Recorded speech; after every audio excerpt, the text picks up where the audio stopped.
Assalamualaikum warahmatullahi wabarakatuh.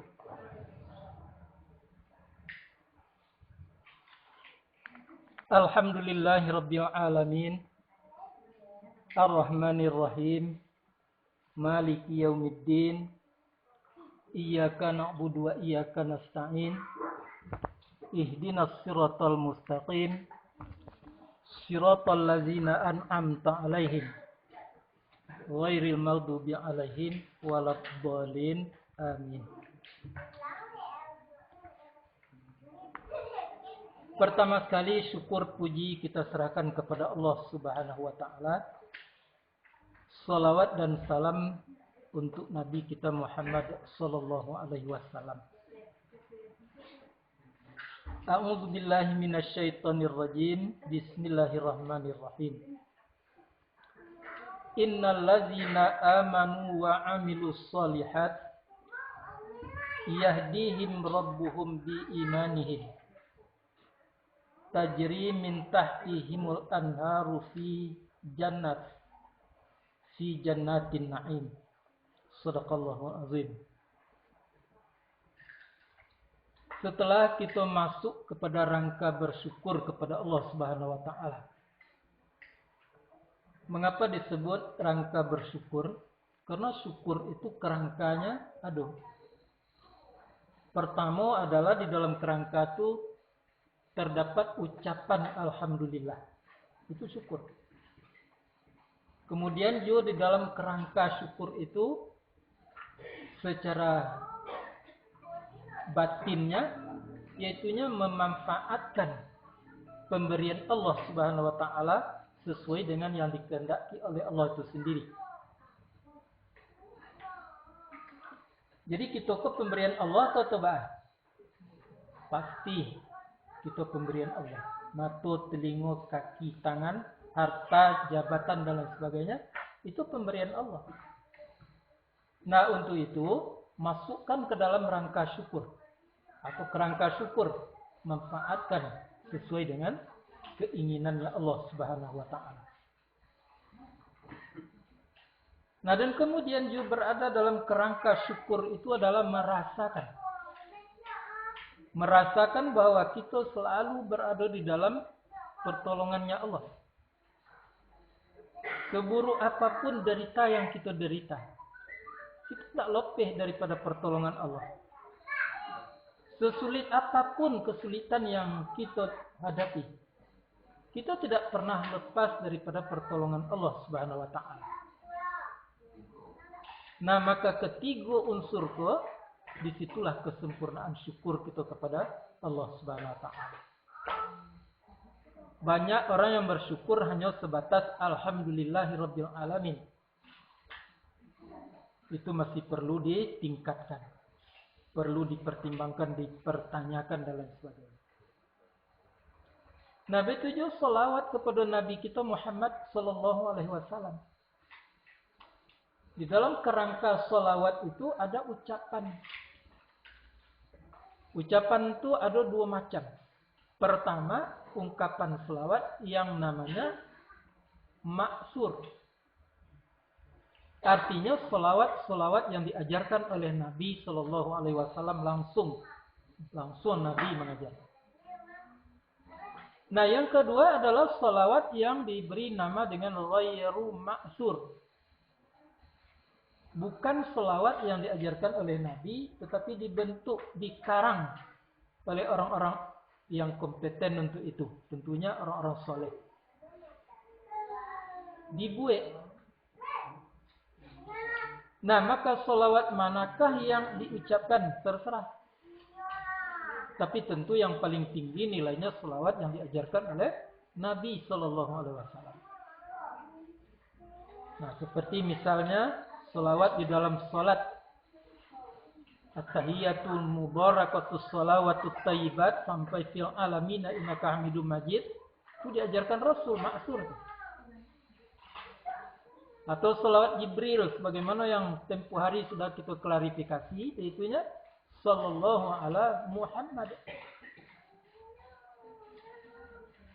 Nah, yang kedua di dalam kerangka selawat itu terdapat hubungan Artinya kehidupan kita hendaknya berhubungan. Dapat tidak disamakan, tidak mungkin. Dapat digolongkan kepada kehidupan Rasulullah. Apa tuh? 3 bentuknya. Yang pertama, kehidupan Rasul itu adalah sidik. Sidik itu artinya benar. Apapun laku Rasulullah, apapun perbuatan perkataan Rasulullah, benar semua sekali. Tidak ada yang salah. Nah, kita pun berupaya seperti itu. Takui awak hendaknya perbuatan kita kalau tidak benar. Perkataan kita kalau tidak benar. Tindak tanduk kita kalau berselisih dengan kehendak kebenaran. Takui awak. Kalau sama persis tidak mungkin. Kita manusia lemah. Nah, itu kerangka berada di dalam kerangka salawat kepada Nabi Sallallahu Alaihi Wasallam. Nah, yang ketiganya berada dalam kerangka salawat kepada Nabi Sallallahu Alaihi Wasallam itu adalah istiqomah. Mulai istiqomah tadi daripada meminta tolong kepada Allah Subhanahu Wa Taala-nya semata. Kok sempit minta tolonglah ke Allah. Kok sakit minta tolonglah kepada Allah Subhanahu Wa Taala. Nah, kalau Allah sudah menolong, Allah akan memberikan petunjuk tentang sebab-sebab apa yang akan membuat kita menjadi lapang kalau sempit, menjadi sehat jikalau sakit. Itu artinya minta semata kepada Allah Subhanahu Wa Taala. Bukan berarti kita tinggalkan seluruhnya hanya semata Allah, semata-mata. Bukan. Mengapa? Karena Allah itu adalah sababul awal. Sebab yang pertama sekali. Nah, kalau kita akan ditunjuki oleh Allah Subhanahu Wa Taala, dia doanya sebab. Kalau sebab tadi kita isi, kita laksanakan, maka petunjuk akan datang. Tidak bisa minta-minta saja. Ihdinas siratal mustaqim, ya Allah beri aku petunjuk, kami petunjuk. Tapi tidak diberi sebab oleh Allah Subhanahu Wa Taala. Itu pertanda bahwa kita tidak mendapat pertolongan Allah Subhanahu Wa Taala. Jadi Nabi Muhammad SAW dalam kehidupannya selalu meminta kepada Allah, kemudian diberi sebab. Apa sebabnya? Supaya agama Islam tadinya naik ke peringkat atas, yang tadinya terhina-hina. Salah satu sebabnya adalah hijrah ke Madinah. Disuruhnya hijrah ke Madinah. Dari Madinahnya kembangkan agama tadi. Akhirnya Makkah yang begitu kejamnya menjadi takluk. Jadi sidik Rasulullah SAW. Benar Rasulullah SAW. Nah, dan kemudian tabligh. Itu berada dalam ruang lingkup salawat. Tabligh itu diartikan orang adalah menyampaikan. Benar? Tetapi yang sampai itu apa? Nah, menyampaikan itu kebenarannya sehingga habis unik-unik yang ada di dalam diri manusia. Jadi kalau kita menyampaikan suatu pengajian, hendaknya sampai kepada tingkat suatu titik yang disebut dengan titik O. Apa tuh titik O tuh? O itu munakironya. Abdi segala pertanyaan. Itu namanya tabligh. Tapi disampaikan saja secara lahir begitu. Iyalah tabligh itu namanya menyampaikan. Tapi itu tidak begitulah akan berkesan. Nah, itu makanya dalam pengajian majelis taklim selalu itu diklasifikasikan penyampaian-penyampaian. Contoh, kalau kita akan menyampaikan masalah takwa, harus jelas takwa itu apa. Ba'a mendapatkan takwa tadi. Dicontohkan tuh di dalam beberapa pengajian. Kita kok ibarat seperti berjalan dalam hutan. Kita menemui jejak-jejak. Alasan-alasan. Jadi orang kalau berjalan dalam hutan bersuaranya jejak harimau misalnya, lalu diperhatikan jejak harimau tadi. Oh, godang jejak harimau itu tandanya harimaunya godang. Angek baru jejak tadi tandanya baru dari situ. Akhirnya pun datang rasa takut. Nah, jadi artinya untuk mendapatkan takwa tadi adalah berpikir 1000 pikir. Dianalisa apa yang ada dalam kehidupan kita di muka bumi. Bara banyaknya daripada pagi tadi apa yang kita inginkan tak tercapai. Kita ingin begini tapi tidak begitu yang terjadi. Itu adalah jejak, ayat, bekas. Menandakan bahwa Allah yang berkuasa, bukan kita. Kita tidak ada dan ingin tua misalnya. Tapi tua juga. Ini jejak, bekas. Kita tidak ingin panen. Tapi panen juga. Jadi segalanya itu adalah merupakan ayat namanya. Nah, maka Allah mengatakan inna fi khalqis samawati wal ard wa ikhtilafil laili wan nahar la ayatin li ulil albab. Bahwa sesungguhnya ciptaan langit dan bumi itu bergantinya siang dengan malam itu adalah bukti nyata tentang Allah Subhanahu wa taala, tentang keagungannya, tentang kasih sayangnya dan lain sebagainya. Jadi tabligh itu artinya sampai tentu sesuai dengan kemampuan kita. Ya, sehingga kok dapat hendaknya betul-betul meyakini, betul-betul memahami kita tentang agama kita, agama Muhammad sallallahu alaihi wasallam itu. Tunan kita upayakan. Nah, kemudian tabligh itu ada. Kadang-kadang kau orang sampai ke kita enggak. Itu dicela oleh Allah Subhanahu wa taala, "Atamuruna an-nasa wa tansawna anfusakum." Kamu menyuruh orang lain, tapi kamu melupakan dirimu sendiri. Sampai ke orang lain, tapi kau enggak sampai, enggak berubah awak di kaji awak. Buya Kamal kajinya tu tidak memberi kesan kepada diri pribadinya. Banyak ulama-ulama yang seperti itu. Sampai kepada orang lain, terpukau orang dari pengajian. Kerana tabligh tadi. Tapi ke dalam dirinya kaji itu tidak sampai. Itu bisa terjadi. Akhirnya timbullah berbagai macam keonaran dari dalam diri. Terjadilah ketidakkeikhlasan. Terjadilah dalam diri tadi yang cari di permukaan bumi itu hanya selain daripada yang diingini Allah. Itu yang kami perbincangkan tadi. Kalau zaman kini apa yang terjadi, Bapak Ibu yang berbahagia? Dengarkan rumusnya. Manusia pada umumnya mencari yang diingini, bukan mencari yang benar. Apa tuh? Apa kita? Babu ya Kamal mencari yang diingini juga. Berarti kaji tidak sampai ke awak. Ke orang sampainya begitu. Seharusnya kita hidup di muka bumi adalah mencari yang benar. Tapi sayang 1000 sayang. Karena surga itu dipagari dengan duri. Sulit manusia mendapatkan rasa itu. Hanya cari tetap yang diingini. Padahal yang diingini tadi berantakan dengan kebenaran Allah Subhanahu wa taala. Dengan kata lain, belum tentu yang kita ingini itu tuh benar di sisi Allah. Sebaliknya juga yang benar itu belum tentu sesuai dengan keinginan kita. Jago pagi bapak-bapak, ibu-ibu yang berbahagia. Keinginan kita apa? Tambah kempul selimut. Yang benarnya apa? Bangun. Perlu mandi. Nah, jadi yang benar belum tentu diingini. Yang diingini belum tentu benar.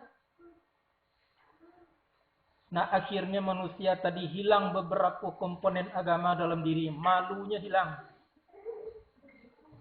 Dia mencari yang ketujuh, tersinggung baik orang, rugi baik orang. Kalau perlu bermain, injak orang lain, menjual orang dan sebagainya. Banyak dunia kena elok. Akhirnya apa yang nyo miliki menjadi kebanggaan, kesombongan. Rasanya ndak perlu yang lain yang menyelamatkan. Ndak perlu Allah Subhanahu wa taala yang lain yang akan menyelamatkan, ilmunya, sekolah tingginya, segala macamnya, hartanya. Itulah yang akan membahagiakan, itu yang akan menyenangkan, itu rasanya. Itu orang sombong. Dalam Al-Qur'an ditegaskan itu. Orang-orang yang sombong itu tidak akan masuk ke dalam surga. La yadkhulul jannata. Tidak akan masuk ke dalam surga. Anta kok bisa masuk unta ke dalam lubang jarum. Begitu kan mustahilnya orang-orang sombong itu akan masuk ke dalam surganya Allah Subhanahu wa taala. Nah, jadi kalau ada di dalam diri kita sesuatu perasaan, rasa hebat, rasa lebih daripada orang, rasa tidak perlu lain pertolongan Allah, karena kita sudah berkemampuan, pendidikan tinggi, sekolah tinggi, akal, cerdik dan lain sebagainya, itu adalah orang sombong. Itu bisa dibuktikan di dalam kehidupan. Berapa banyaknya orang-orang sombong. Nyo merasa tidak butuh pengajian lagi karena nyolah pandai lah santiang. Nyo merasa tidak butuh beramal lagi sehingga wajib-wajib saja dan tentu dia lagi. Maka orang sombong itu adalah merupakan keturunan daripada iblis. Rohaninya ya, bukan badannya. Iblis itu tertolak, terusir dari surga kan karena kesombongan. Aba wastakbara, enggan ia sujud. Sombong ia hanya merasa lebih daripada Adam. Begitu bapak-bapak, ibu-ibu yang berbahagia. Karena tabligh tidak sampai ke dalam diri seseorang. Banyak kini terjadi yang semacam itu. Ulama-ulama ongeh, buya-buya sombong, nyubanggakan aku nanadodinya. Kadang-kadang yang nyubanggakan itu adalah hanya yang bersifat-sifat lahiriah semata-mata. Nyubau ayat-ayat Allah kepada hal-hal yang bersifat lahir semata-mata. Ya, banyak contoh-contohnya. Dalam Quran disebutkan, di dalam agama dibaca bahwa nanti di yaumil mahsyar itu orang akan mempunyai asari sujud. Asari sujud, asar itu arti bekas sujudnya. Nah, maka nyubuek bekas sujud tu kini. Kita nyuantu-antuan kepala ke lantai, akhirnya itu salah kiprah. Bukan itu asari sujud. Asari sujud tadi terjadi ke tawadhu'an, terjadi rendah diri. Karena sujud itu artinya adalah meletakkan yang terhormat di bawah sekali. Kepala kita letakkan di tempat yang kita pijak-pijak. Yang menunjukkan bahwa tidak ada artinya kita di hadapan Allah Subhanahu wa taala. Kok mulai daripada ketek kita beribadah terus saja sampai mati. Allah tidak butuh, tidak kebertambah godang Allah. Kok andai kata kita bermaksiat saja mulai daripada bayi berakal sampai mati, Allah tak akan berkurang kebesarannya. Kita yang butuh itu. Kita yang harus takut di maksiat itu. Jadi kalau orang meninggalkan suatu perkara yang tidak benar, ya, hanya karena takut baru kepada Allah Subhanahu wa taala, itu imannya baru setengah. Pada tidak sembahyang takut dan diazab di suat. Lah rancak tu. Tapi imannya baru separuh. Nah, yang tinggi itu imannya ada. Tidak sembahyang takut meninggal sembahyang tadi. Sembahyang tu kebutuhan awak. Awak terasa butuh sembahyang tadi. Sehingga kita sembahyang. Jadi begitu klasifikasi. Jadi salawat itu tidak main-main kajinya bapak-bapak ibu yang berbahagia. Tidak cukup hanya mengucap Allahumma sholli ala Sayyidina Muhammad saja. Di dalam kerangka salawat yang kita sebut tadi, di situ terdapat unsur-unsur yang perlu kita kaji. Salah satu tadi sifat Nabi, ya, yang harus kita ikuti. Nak masuk kita kepada orang Salawi adalah tabligh. Sampaikan secara benar.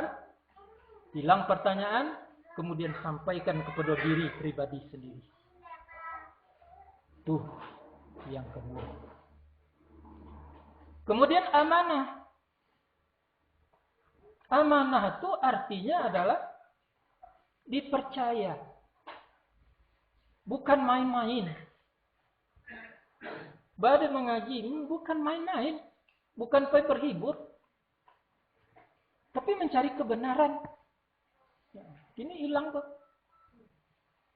Kena salawat tak jalan. Pai mengaji kini badai nama pai mengaji ya. Karena yang lain. Mungkin karena pai menghibur diri. Ya, mungkin karena pai memajangkan diri. Sungguh dari tempat-tempat jauh kita mau pai mencari pengajian tu tujuannya kadang-kadang ya tak sadonya untuk mempamerkan diri.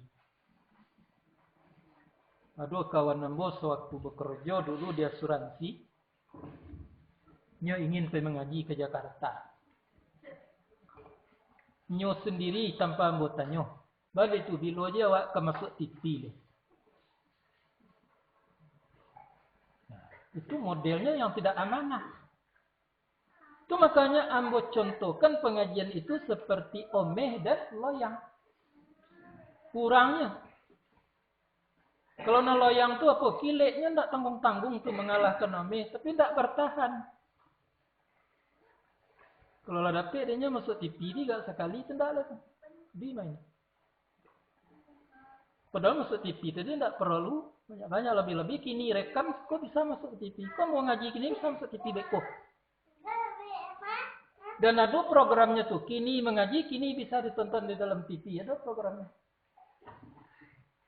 Kena ke Jakarta menawak. Jadi pengajian itu bukan harus ingin masuk TV.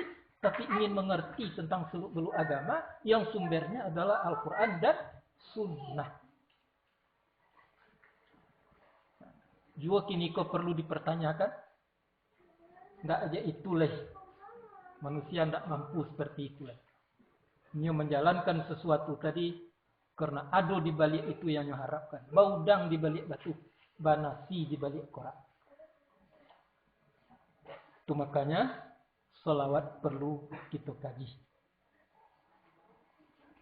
Nah kemudian. Fatonah. Nah, fatonah itu apa itu? Itu berada dalam kerangka selawat. Orang yang tidak fatonah, maka selawatnya cacat. Fatonah itu artinya cerdas.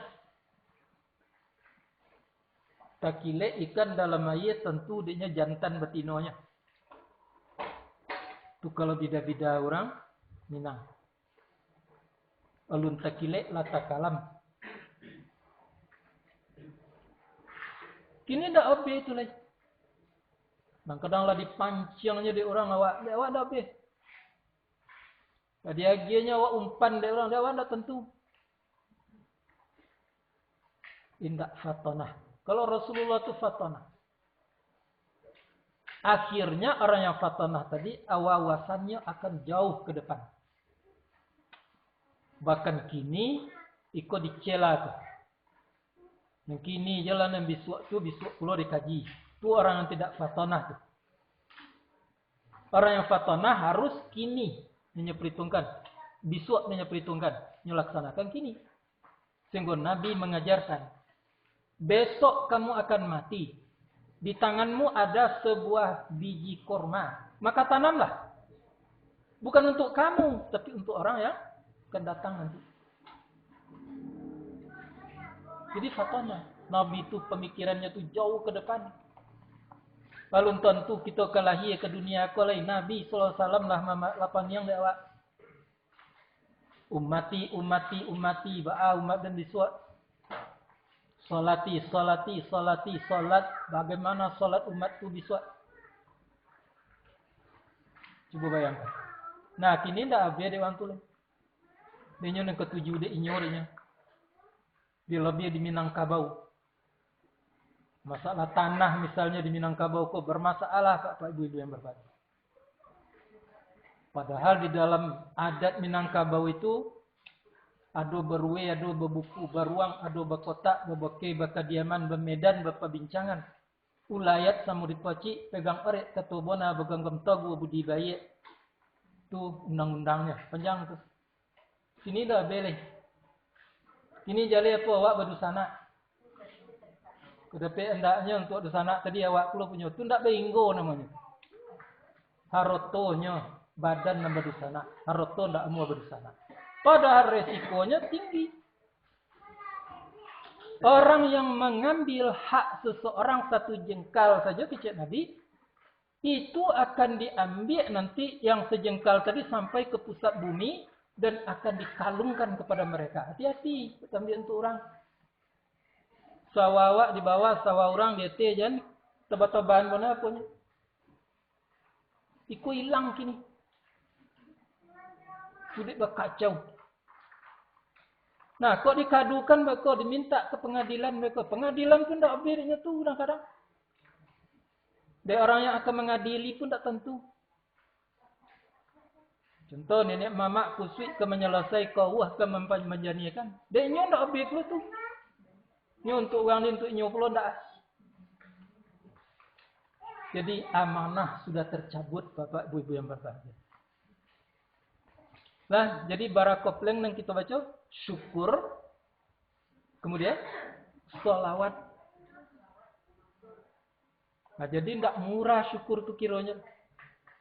Lah pandai baca alhamdulillah lah tu tidak. Banyak nanti di akhirat itu akan dilihat orang yang rajin sholat,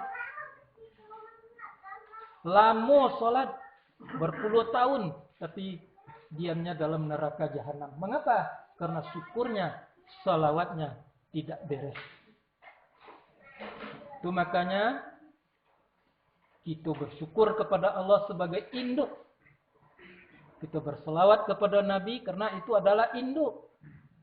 La in syakartu la azidannakum wa la in kafartum inna azabi la syadid. Surah Ibrahim ayat yang ke-7. Apa artinya tuh? La in syakartum, andai kata kamu bersyukur, termasuk selawat tadi itu, ya, la azidannakum, sungguh akan kutambahi. Wala in kafartum inna azabi lasyadid, kalau kamu tidak bersyukur, azabku pedih.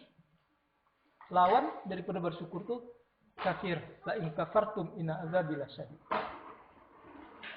Nah, itu pun kadang-kadang diterjemahkan secara lahiriah. Orang kalau bersyukur akan ditambah oleh Allah Subhanahu wa taala, nyatanya enggak. Disyukuri harta, ditambah harta itu oleh Allah Subhanahu wa taala. Nah, kadang enggak nampak itu tambah tadi. Nah, maka ijo pulo kita kaji tambahannya itu apa? Tambahannya itu ada yang mustahiliyat namanya. Mustahil kan ditambah. Kita syukuri mato, ditambahnya mato dua lagi Tuhan mau disyukuri iduang, ditambahnya iduang dua lagi kata mado lagi. Lain nama kita, tak nama, itu mustahiliyat namanya. Nah, ada yang yumkinu lam yujad, mungkin niyo ditambah tadi je, mungkin tidak. Harta misal, anak misal, tersyukuri harta bisa ditambah oleh Allah, bisa tidak pasti. Syukuri anak umpamanya bisa ditambah atau tidak oleh Allah Subhanahu wa taala, itu hak prerogatif Allah. Tapi ada tambahan tu yang bersifat mutlak pasti. Karena la azidannakum tadi. La tu hurufnya tu huruf taukid, huruf lam ta'liliyah tu sungguh aku akan tambahi, pasti akan kutambahi. Apa tu? Berkah. Jadi kalau hidung disyukuri pasti ditambah dengan keberkatan. Kalau kaki disyukuri, ditambah dengan berkat. Mato disyukuri, ditambah dengan berkat. Harta disyukuri, ditambah dengan berkat. Nah, mengenai jumlah, itu lain kajinya. Nak bertambah. Puluhnya secara jumlah, banyak amalan-amalan yang harus kita lakukan. Salah satu misalnya, berdoalah kepada Allah Subhanahu wa taala dengan salawat kepada Nabi kita Muhammad sallallahu alaihi wasallam. Tak panjang kajinya, murah cuma. Itu tambahannya lahirnya dari Allah. Lah, jadi Bapak-bapak, Ibu-ibu yang berbahagia, Ambo pesankan sekali lagi, masalah syukur itu memang luar biasa. Masalah salawat itu adalah luar biasa. Kalau keduanya kok kita pakai, maka namanya orangnya orang bersyukur. Salawat terpakai dia secara benar, syukur kepada Allah terpakai dia. Orangnya disebut dengan telah bersyukur. Kalau cie cuma kepada Allah saja, belum lain dinamakan orang bersyukur. Kepada Nabi saja, salawat saja, belum bernama syukur. Kedua-duanya baru syakartum, kamu dipandang sebagai orang yang telah bersyukur. Nah, jadi syakartum itu fiilnya fiil madi, syakara, mubniun alal fatah, la mahalla lahu minal i'rab. Syakar. Telah terjadi seperti itu. Kalau kamu ingin seperti itu, lakukan itu. Orang-orang dahulu telah seperti itu. Karenanya syukur, karenanya menjadi orang yang bersyukur dalam bentuk bersalawat bagai tadi. Diberi oleh Allah tambahan itu berkah hidupnya. Berkah keturunannya, berkah itu hartanya. Jadi perlu didalami. Itu makanya pengajian kita ada syariatnya, ada tarikatnya, ada hakikatnya. Nah, syariat itu mentampak. Bisa didiek, didonga, jatuh itu namanya syariat. Hakikat itu yang tajali di syariat. Kalian tidak lupa kayak gitu. Adanya di dalam. Dan tarikat itu cara sistem mendapatkan syariat, mendapatkan hakikat. Baca caranya. Itu namanya tarikat. Di dalam tolwa itu ada ayam di dalamnya. Tolwa itu syariat itu baru. Ayam dan ada di dalam tolwa itu tidak akan pernah bapak-bapak ibu-ibu dapatkan temui sebelum ditempuh tarikatnya. Diaraman dulu barunya menjadi anak. Jadi syariatnya tolwa, hakikatnya ayam. Cara mendapatkan itu namanya tarikat. Nah, begitulah kita di dalam kehidupan. Nah, akhirnya beko akan terjadi ma'rifat. Ma'rifat apa? Kenal benar kita, oh ayam lahir ayam jantan putih. Kenal benar kita ayam tadi. Akhirnya nampak kuasa Allah Subhanahu wa taala. Itunya ayat jadinya kedua ayam tadi menjadi tanda bukti tentang kebesaran Allah Subhanahu wa taala. Nah, di saat itulah kita memperbanyak doa kita kepada Allah. Mohonlah kepada Allah dengan cara-cara yang ditunjukkan oleh orang-orang soleh atau oleh Nabi sallallahu alaihi wasallam sendiri. Seperti misalnya di dalam satu salawat munjiat, Allahumma salli ala Sayyidina Muhammad salatan tunajjina biha min jami'il ahwali wal afat. Ya Allah, dengan salawat ini aku mohon supaya dilepaskan daripada hal ihwal yang tidak baik. Wa taqdi lana biha min jami'il hajat. Dengan salawat ini ya Allah, aku mohon kepada Engkau agar segala hajatku dikabulkan. Warfa'na biha darajat. Dengan salawat ini aku mohon supaya aku ditinggikan di sisi Engkau, bukan di sisi manusia.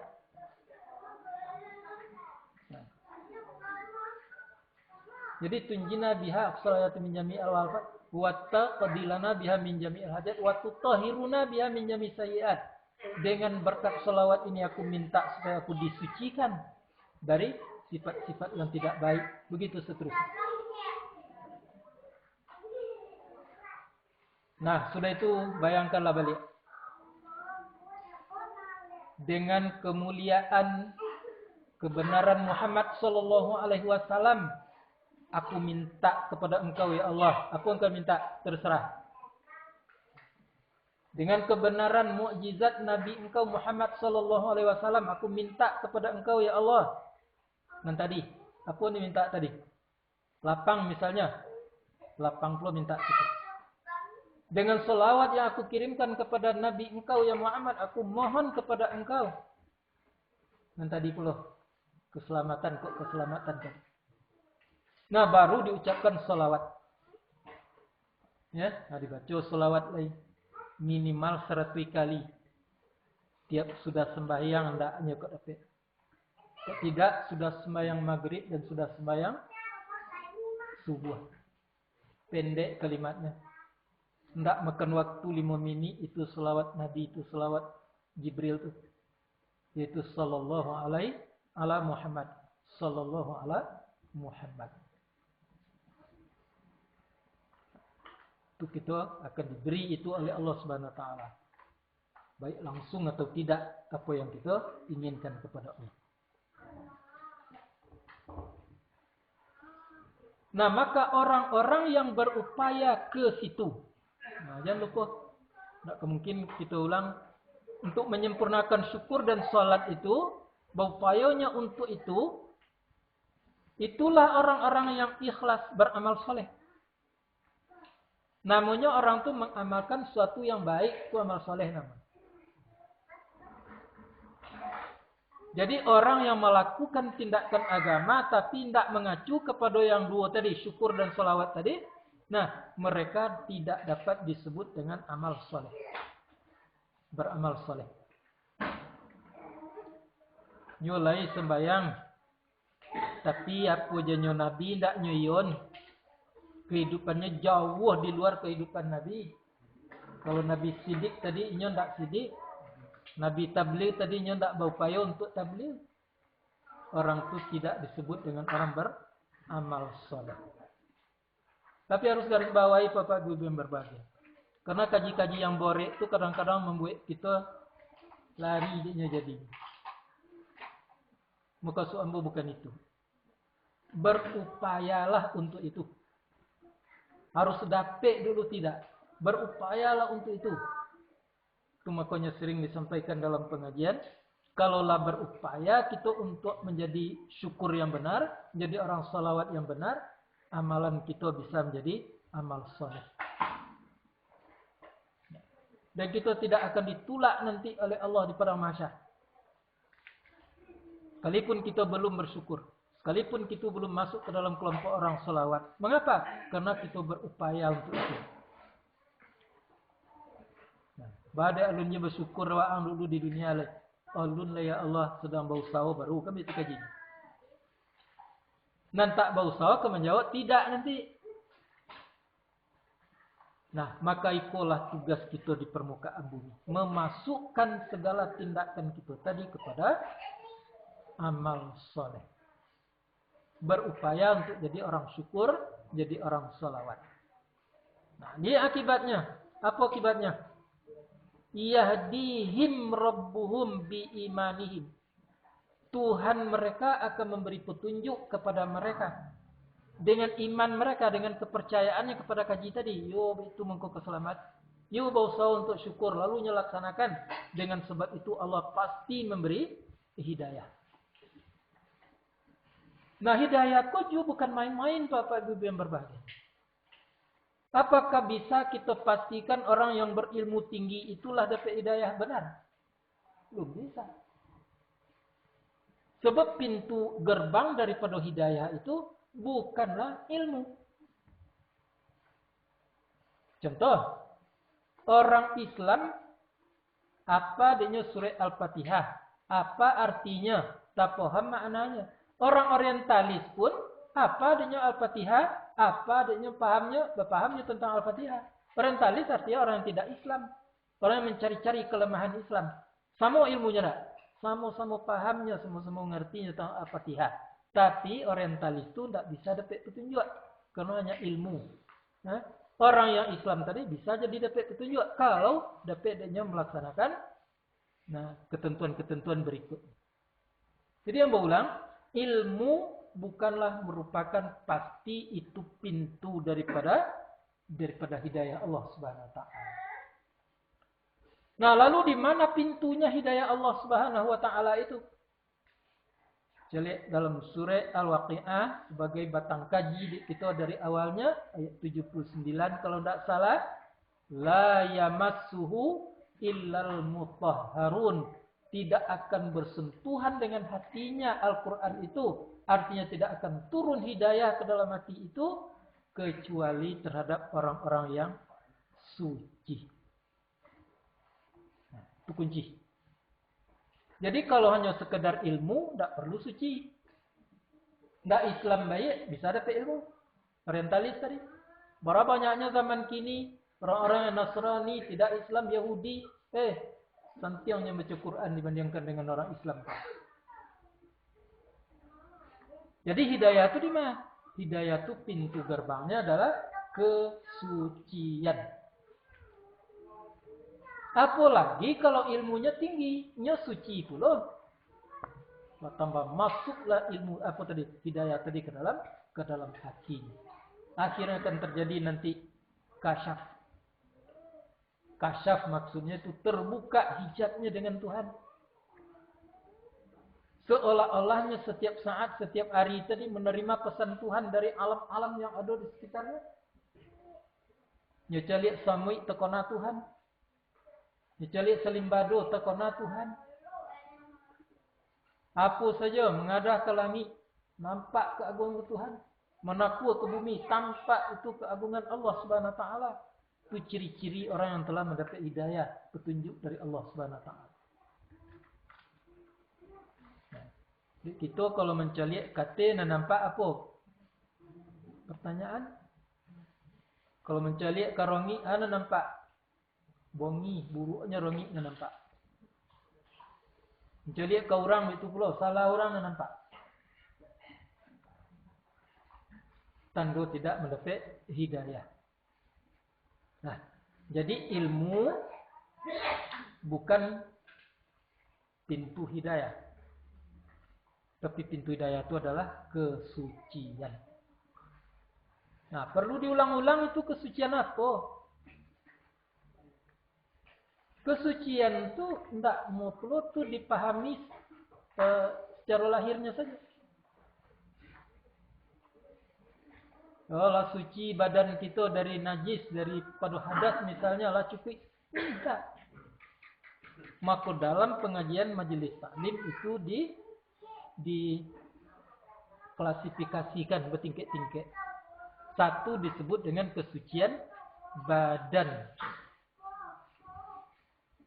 Badan kita mempunyai dua cacat. Satu namanya najis, yang kedua namanya hadas. Najis tadi dibagi itu, ada najis ringan, ada najis menengah, ada najis berat. Hadas itu terbagi kepada dua. Hadas kecil, dan kemudian ada hadas besar. Najis ringan, anak baru lahir, belum makan nasinya lagi. Konai wadah pipisnya, tu mukhafafah, najis ringan. Cukup dipercikkan saja dengan air, tidak usah itu kita basuh, tidak usah kita mandi. Nah, yang keduanya najis tadi najis mutawasitah, najis pertengahan. Borek pada tadi. Contohnya seperti buang air godang. Nah, dan kemudian banyak contoh-contohnya itu namanya najis ringan, najis menengah. Harus mensucikannya dibasuh. Baca ukuran basuhnya. Habis warnanya, habis baunya, habis rasanya. Tak nampak lain najis tadi. Tapi kalau naik kain dek najis cabit lo kain dek apa itu namanya musakat. Tak perlu dihilangkan. Rasanya dicuba-cuba, dikinyam lunya bila dikinyam pula cak lain. Tak itu dia caranya. Itu sebabnya kita diberi namanya zan. Sesuai dengan zan kita. Kira-kira lah habis rasanya, kira-kira tak mulai. Nah, habis. Itulah namanya suci. Nah, ada najis tadi mughalazah. Najis berat. Seperti air ludah anjing. Makanya kalau dijilat bejana seorang kamu oleh anjing, basuhlah 7 kali. Salah satu dan 7 tadi dengan tanah. Nah, pada itu tanah itu adalah merupakan sesuatu yang bisa mengalahkan kuman-kuman daripada najis.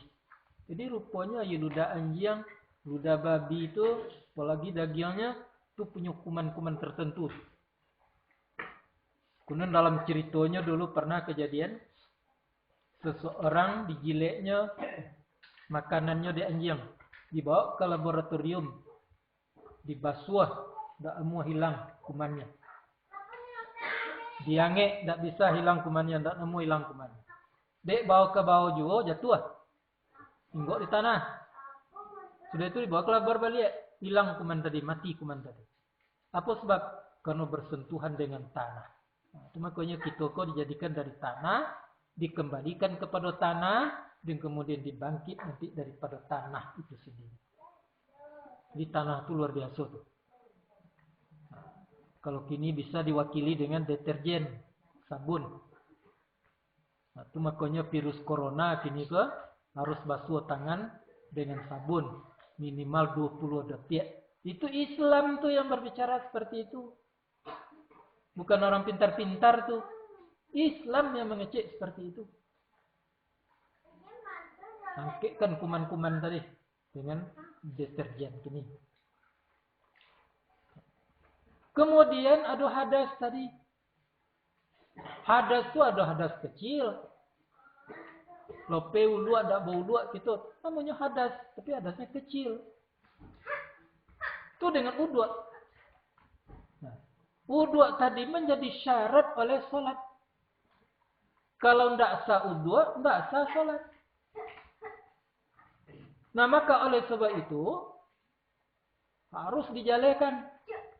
Idza qumtum ila shalah fawsilu wujuhakum wa aydiyakum ilal marafiq wamsahu bi ru'usikum wa arjulakum ilal ka'bain. Kalau kamu akan sholat, maka basuh mukamu. Kemudian tanganmu sehingga 2 mata siku. Kemudian sapu kepalamu. Dan kemudian basuh kakimu. Bukan sapu kaki. Basuh kaki.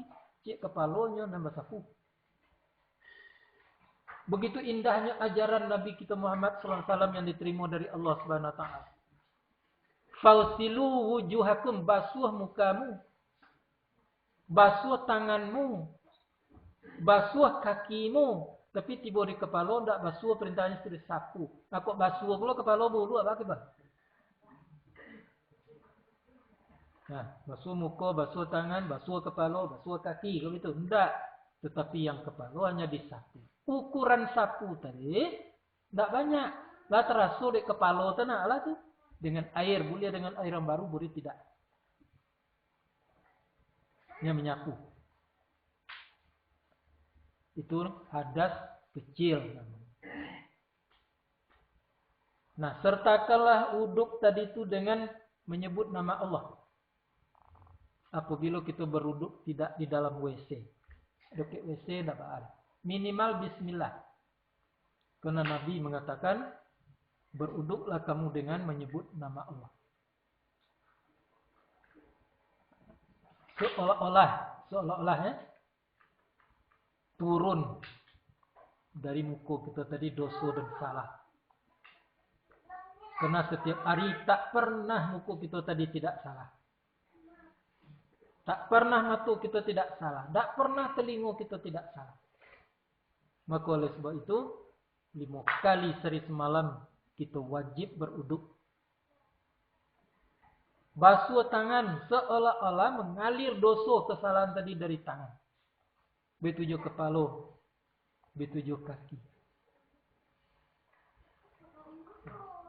Baadik kepala nanda ulu. Karena di kepala tadilah sarang salah. Mulut kalau salah di kepala tu. Kan ada mulut muncung dan dilutui. Mata kalau salah di kepala tu. Ada mata di pengkalongan. Telinga di kepala. Maka oleh sebab itu kepala diutamakan.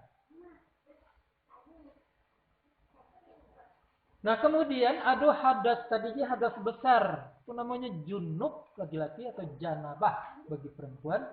Atau nifas. Wiladah. Anda bisa dengan uduk. Ya apa tuh? Dengan mandi. Ya. Nah mandi wajib namanya.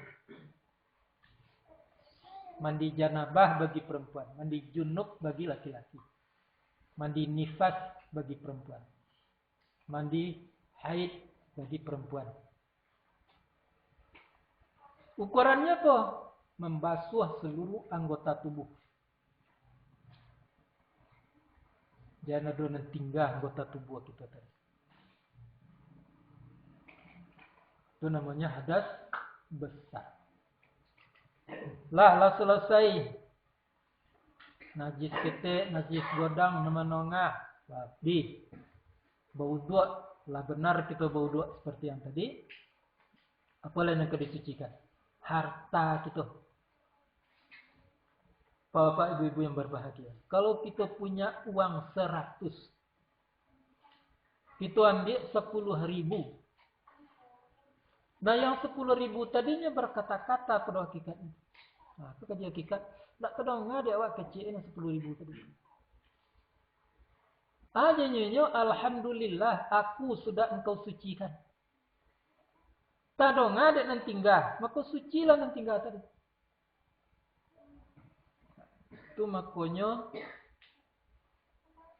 titi kok 100.000 diambil 10.000 atau ke 100-100-nya tadi, titi tadi mintaan ke Tuhan dulu. Berbicaralah dengan rohnya uang. Caranya bacaun Fatihah dulu.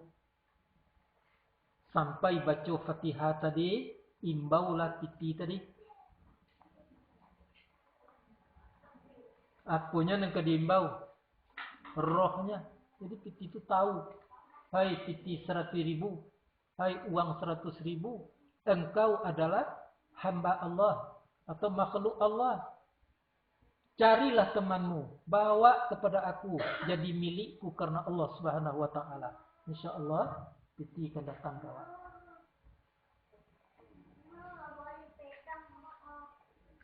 Itu tidak cik sedekah-sedekah aja.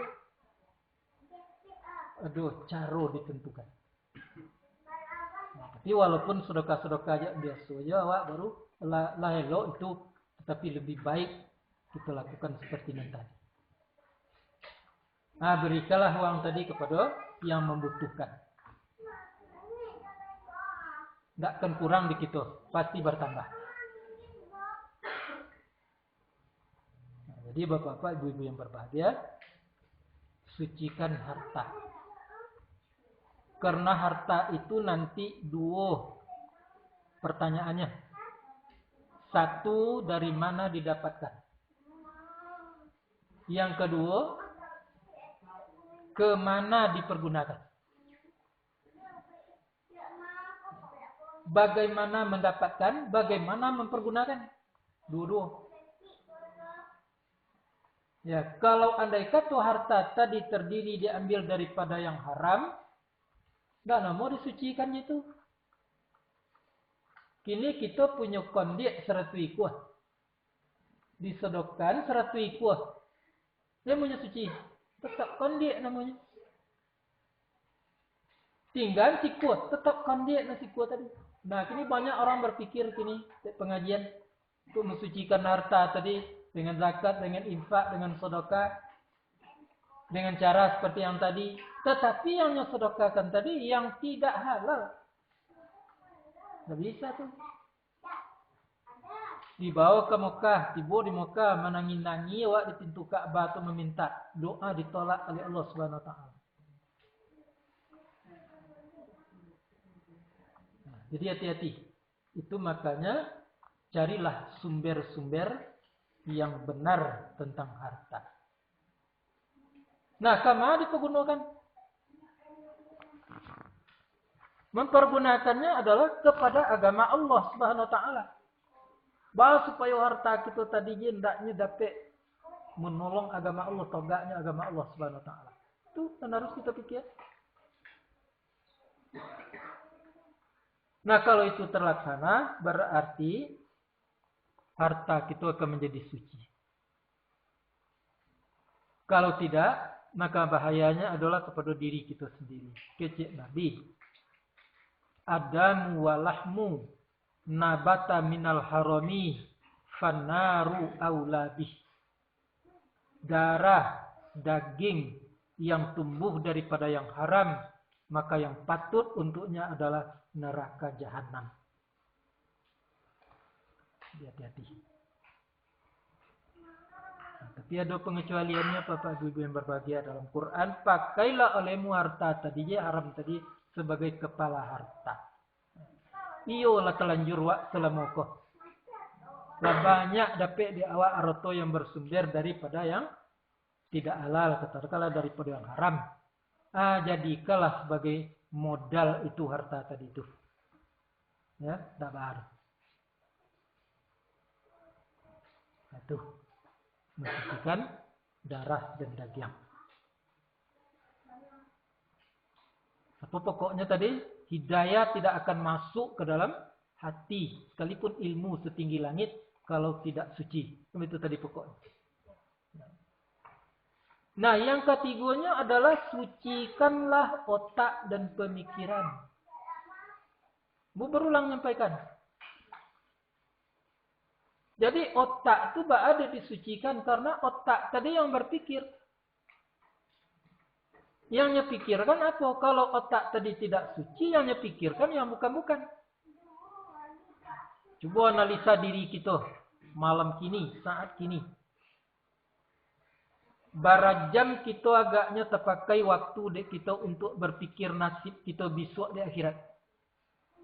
Dibandingkan dengan berpikir bahwa nasib itu di dunia. Itu dihitung tuh ndaknya. Diperkirakan tuh ndaknya. Ada orang tadi yang terlampau banyak ke dunianya. Itu dipertanggungjawabkan nanti. Gorek timbangannya nanti ke buat. Ke dosa. Karena dunia itu adalah kepala dosa. Tapi kalau banyak waktunya tadi berpikir kepada urusan akhiratnya deh. Kok matilah dan seperti nan kini ala nan kena bawa biswa. Itu berarti berat timbangannya kepada kebenaran. Kepada kebaikan. Orang tadi mendapat hidayah dari Allah Subhanahu wa taala. Nah, kita diajak itu berpikir. Kecil Umar bin Khattab, hasibu anfusakum qabla an tuhasabu. Hitung-hitunglah dirimu sebelum diperhitungkan oleh orang nanti. Nah, kan diperhitungkan itu apa tuh tadi? 24 jam hari sehari semalam. 8 jam untuk lolok, berarti enggak leh. 6 boleh. Ya. Nah, 6 boleh tadi 10 jam untuk berpikir nangka nabi, nangka lapuk, nangka busuat. 6 jam cuma nalai terpikir ibu ke mati. Caranya bisuat lagi kalau lah mati. Rugi kita. Seharusnya 10 jam kita harus mengingat-ingat masalah yang akan kita hadapi. Mati itu Bapak Ibu yang berbahagia, bukan mati itu. Meninggal. Meninggal itu apa? Meninggalkan dan ditinggalkan apa? Dunia. Kan terlampau benar kita berpikir ke dunia. Tapi kalau kita memikirkan dunia untuk akhirat, itu boleh-boleh saja. Ya Allah, kayukan dan ya Allah supaya dapat dan beramal seperti orang-orang tua. Tapi konsisten janji itu. Sebab manusiaku adalah hatinya dipaling Allah. Kalau tidak sucinya hatinya dipaling ke nemburuat. Berdoanya kini ya Allah. Dan kalau kayu nanti dan ke membangun musaji gak tujuh selama hidup. Lah kayu nanti. Nanti terjadi apa? Kesombongan pun. Baru itu karena tidak suci, tidak dapat petunjuk. Dipalingkan oleh Allah Subhanahu wa taala kepada yang tidak benar hatinya. Nah, jadi jangan murah-murah saja doa minta kayu ya. Lah dia contoh tu dek Nabi si Su'labah namanya. Mintanya kepada Nabi, doakan tak ya Rasul supaya dan jadi orang kaya. Nah, mau Nabi mendoakan. Nanti takut tidak Nabi nanti tadi. Kau tak konsistennya dengan kayonya. Bahkan diganti dengan sembahyang jadi ini dia ya Rasul. Nah, minta kalau dan kayo tak kepada Allah. Deklah nyosak-nyosak juga kepada Nabi. Nah, didoakanlah. Akhirnya dia give modal pokok dek Nabi sepasang kambing. Kambing tadi berkembang luar biasa kembang. Akhir-akhirnya menjadi orang kaya besar. Di waktu diminta sedekah bekenya, infak bekenya menolak.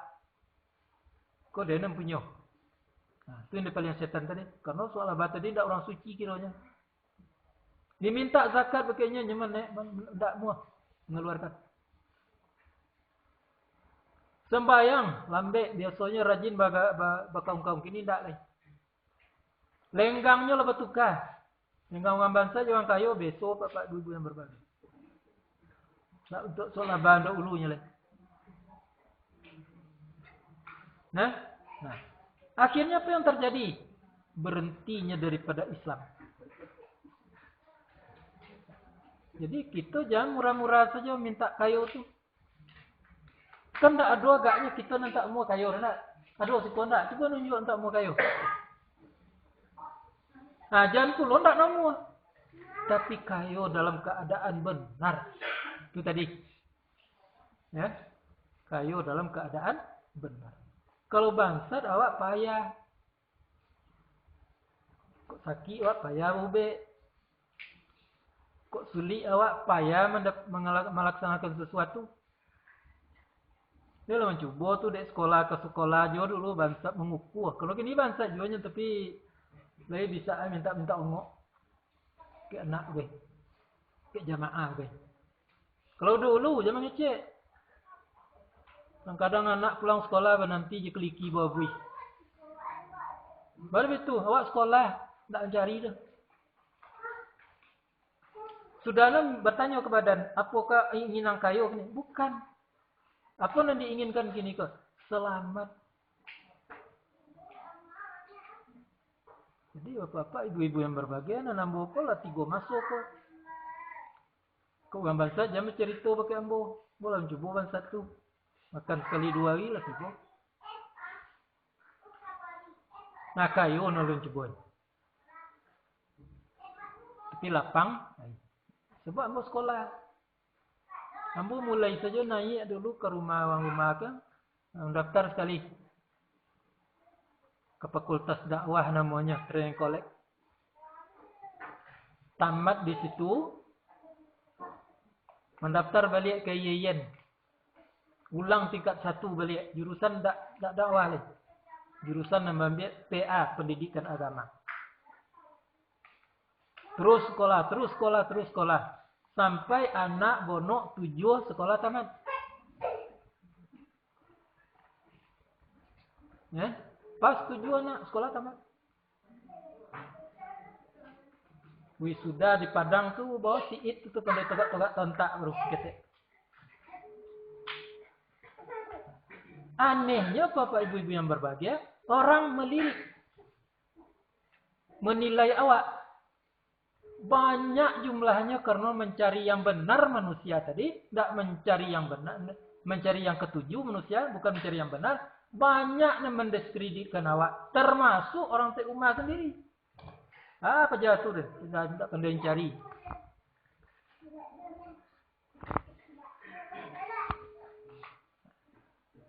Akhirnya sampai-sampai dibenci.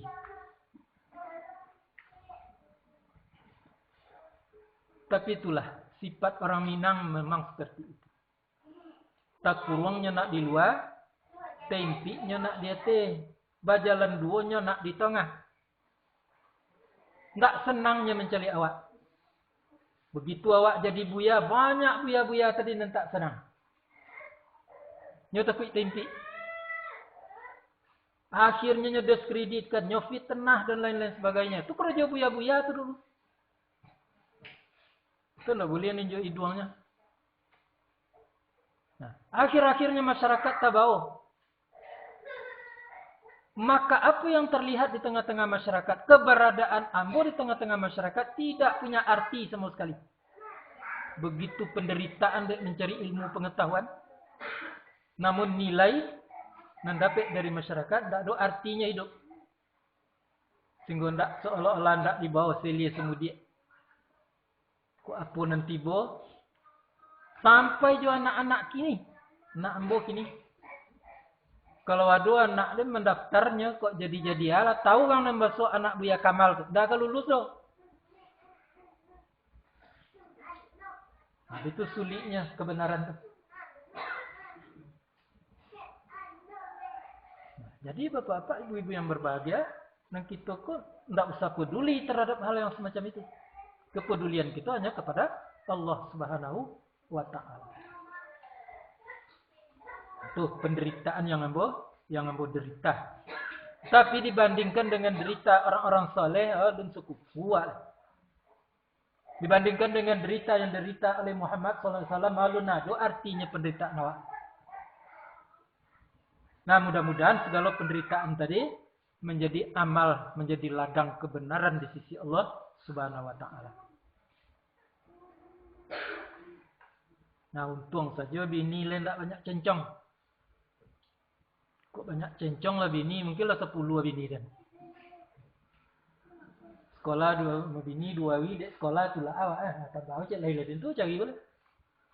Alhamdulillah, lain tak seperti itu.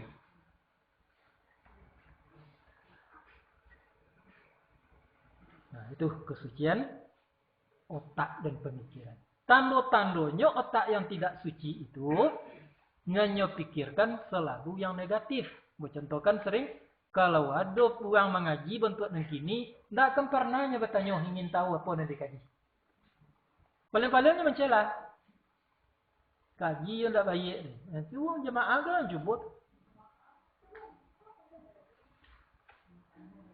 Nah, itu makanya apa segalanya bertumpu beko pakai den. Pai dulu si nani pai ke pasar ibu. Ibu pasar ibu kaji yang tak baik den. Nah, kaji yang tak baik dah. Nak murid Buya Kamal. Buya Kamal itu sasaran.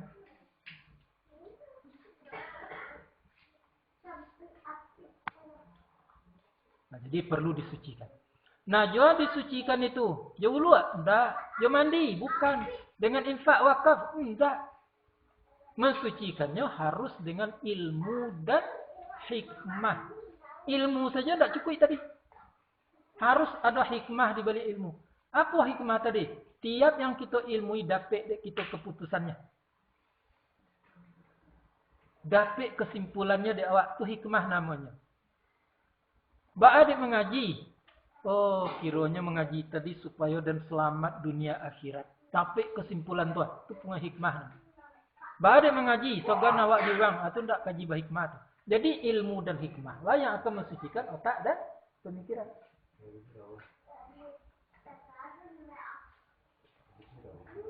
Nah, lala suci pula itu. Lah bisa masuk hidayah ke dalam hati tadi. Masih alun lagi, tinggal cek lagi. Apa? Kesucian hati sanubari. Atau hati nurani. Hati kita tu mempunyai sifat-sifat namanya sifat muhlikat. Sifat-sifat yang mencelakakan. Menurut para ulama ahli, banyaknya tu lebih kurang 60 macam. Syak, dengki, kizib, kianat, macam-macam namanya. 60 macam. Nah, kemudian mereka dipres 60 tadi jadi 3. 3 kalau sumbernya. 60 tu. Nah, kalau mau sampaikan tak? Apa? Suhun muta'un wa hawa mutba'un wa i'jabul mar'i binafsi. Kikir yang keterlaluan, hawa yang diikuti, tercengang diri dengan apa yang ada pada diri. 3 sumber. Jadi 60 anak cucu juga. Nah, untuk itu perlu disucikan. Dengan apa disucikan? Iaitunya dengan berzikir. Nah, panjang kaji zikir itu tuh. Ada zikir khafi, ada zikir jahar. Ada khafi di syariat terikat hakikat, ada jahar di syariat terikat juga hakikat. Itu di dalam matang kaji kita temui. Nah, kalau andai kata itu sudah kita laksanakan, catat pula balik seperti yang tadi. Bukan harus dapet. Kok disebut suci badan, ya bona suci sesuci-sucinya. Disebut suci harta, ya bona suci secuci-cucinya. Tidak ada lagi halang syarat. Bukan itu maksudnya. Berupaya maksimal lah untuk suci. Lebih bisa dipahami itu? Berusaha maksimal lah untuk suci. Usaha itulah yang akan dinilai oleh Allah Subhanahu Wa Taala. Yang suci benar-benar tidak ada tuh. Para sahabat penyembah Nabi. Seperti Abu Bakar Siddiq. Sebelumnya menjadi Islam dulu tidak suci. Kemudian setelah masuknya ke dalam Islam tadi. Syukur, salawat dan segala macamnya tadi. Dia berupaya maksimal untuk suci. Sehingga kalau Abu Bakar Siddiq diundang makan. Atau diberinya makanan. Tanyanya kanyi. Kok makan diundang bakso kitunya dari mana? Bori eko tadi datang aku. Lai halal. Kok diagianya korma beko korma ba ako. Lai korma halal kok. Nah, kalau kita kini di betul orang tersinggung. Kok diagia awak doang sesuatu eko lai halal kok jangan diagia lain. Hati-hati situ. Padahal itu kebenaran. Ya itu kita di dalam beragama Islam. Ya. Jadi kalau dia orang tidak perlu lupa tanya itu.